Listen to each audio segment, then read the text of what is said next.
நல்ல ஒரு கிராண்ட் ஃபங்க்ஷனுக்கு ஃபேமிலி காம்போக்காக வெயிட் பண்றீங்கன்னா இந்த வீடியோ உங்களுக்காக தான்.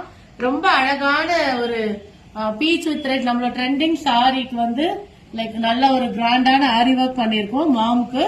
அண்ட் ஃபாதருக்கு பாத்தீங்கன்னா நல்ல ஒரு ஜர்தோசி அண்ட் கர்தானா ஒர்க் பண்ண மாதிரி காலர்லயும் அண்ட் ஸ்லீவ்ஸ்லயும் கூட அதே மாதிரி ஒர்க் பண்ணிருக்கோம். எல்லாம் ஃபோல்டிங் பண்ணியாச்சு.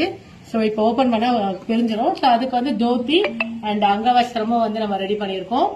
அண்ட் அதே மாதிரி பாப்பாக்கு வந்து பாத்தீங்கன்னா ஒரு சிம்பிள் ஆரி ஒர்க் வந்து பண்ணி வந்து உங்களுக்கு ஐ மீன் லெஹங்கா வந்து ரெடி பண்ணிருக்கோம். அண்ட் தம்பிக்கும் பாத்தீங்கன்னா குர்தா காலர் இல்லாம கேட்டிருந்தாங்க. சோ காலர் இல்லாம குர்தா தோத்தி ரெடி பண்ணிருக்கோம். சோ இந்த மாதிரி ஃபேமிலி காம்போ உங்களுக்கும் கஸ்டமைஸ் பண்ணணும்னா எங்களோட வாட்ஸ்அப் நம்பருக்கு வந்துருங்க. இந்த மாதிரி நிறைய கலர் காம்பினேஷன் இருக்கு, வேற வேற ஃபேப்ரிக்ஸ் இருக்கு, அதுலயே நம்மளால கஸ்டமைஸ் பண்ணிக்க முடியும். தேங்க்யூ.